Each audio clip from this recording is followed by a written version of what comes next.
मित्रों नमस्कार। आप सभी दर्शकों का हमारे इस चैनल पर सबसे पहले तो हार्दिक वंदन है, अभिनंदन है। मित्रों, जैसा कि आप लोग ये जान ही गए होंगे कि सहारा इंडिया के मुख्यालय में ईडी के द्वारा छापामारी का कार्य किया गया। लेकिन ये छापा क्यों मारा गया, इस विषय में हम आप लोगों को जानकारी देंगे। उससे पहले मैं आप लोगों से ये सादर अनुरोध करूंगा कि जो नए दर्शक हमारे इस चैनल को देख रहे हैं वे सभी लोग हमारे इस चैनल को सब्सक्राइब अवश्य कर लें। अगर वीडियो पसंद आए तो वीडियो को आप लोग लाइक भी अवश्य करें और शेयर करें। मित्रों, सबसे पहले तो मैं आप लोगों को ये बता दूं कि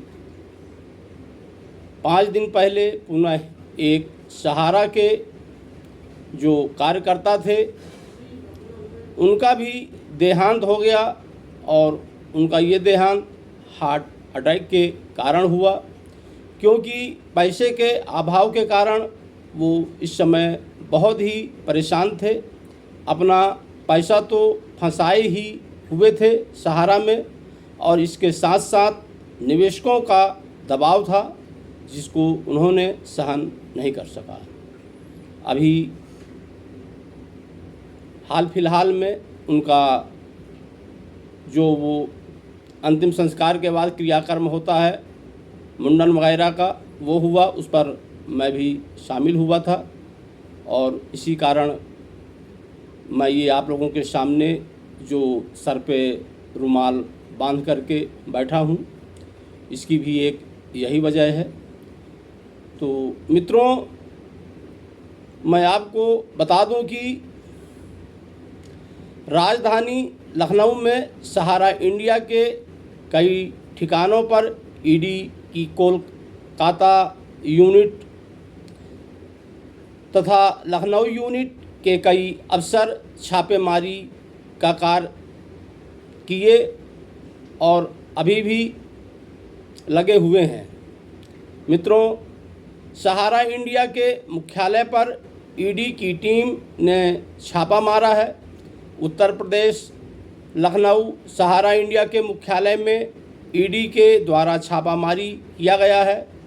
दरअसल कोलकाता की चिट फंड कंपनी में घोटाले से जुड़े मामले में ईडी की टीम सहारा मुख्यालय में पहुंची और मुख्यालय पहुंचते ही सबसे पहले ईडी की टीम ने जो वहां पर कर्मचारी कार्य कर रहे थे तो सभी कर्मचारियों का जो फ़ोन था उसको उन्होंने जब्त कर लिया और इसके बाद फ़ोन जब्त करने के बाद में छानबीन का कार्य चालू किया गया।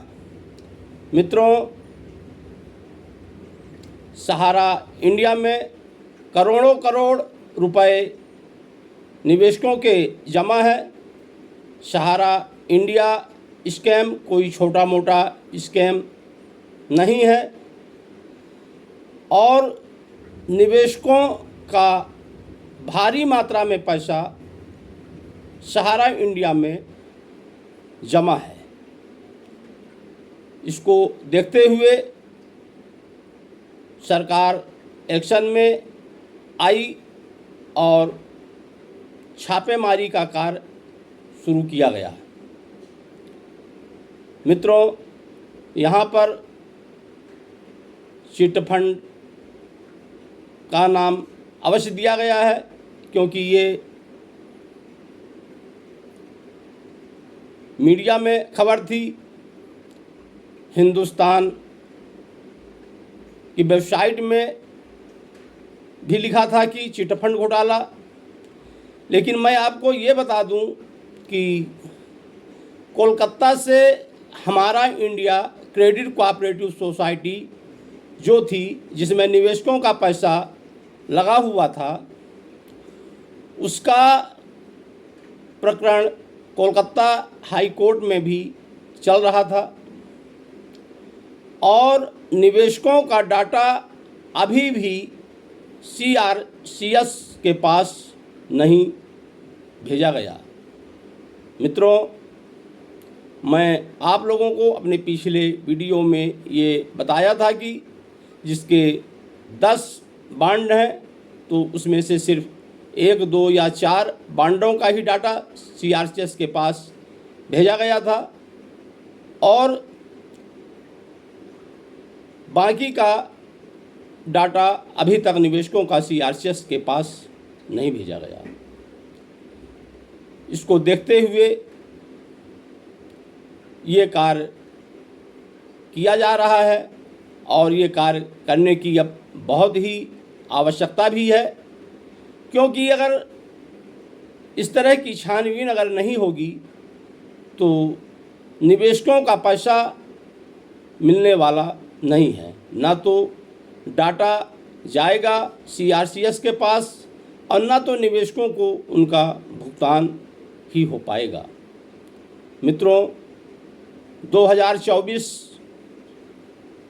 भी धीरे धीरे खत्म हो रहा है और निवेशकों की स्थिति अभी भी बिल्कुल वैसे ही है। निवेशक पैसे के अभाव में दम तोड़ रहे हैं। बच्चों के उनकी पढ़ाई लिखाई नहीं हो पा रही है, शादी विवाह का कार्य नहीं हो पा रहा है और दवा के अभाव के कारण, पैसे के अभाव के कारण निवेशक दवा भी नहीं करवा पा रहे हैं, क्योंकि हर निवेशकों का आयुष्मान कार्ड अभी भी नहीं बना है कि दवा आयुष्मान कार्ड के द्वारा हो जाए। तो मित्रों, ये क्रेडिट कोऑपरेटिव सोसाइटी का मैटर है जो हमारा इंडिया क्रेडिट कोऑपरेटिव कोलकाता से जिसको लाइसेंस मिला था, उसी के संदर्भ में ये छापेमारी हो रही है और इसमें कोलकाता यूनिट के साथ साथ लखनऊ यूनिट भी शामिल है। तो सहारा इंडिया में इस समय हड़कंप का माहौल है। मित्रों, इन्हीं बातों के साथ मैं अपने शब्दों को विराम देता हूँ। कल पुनः अगर कोई मेरे पास जानकारी आ रही है तो उसको लेकर के मैं आप लोगों के समक्ष पुनः आने का प्रयास करूँगा। तब तक के लिए मुझे विदा दीजिए। आप सभी दर्शकों को मेरा सादर प्रणाम।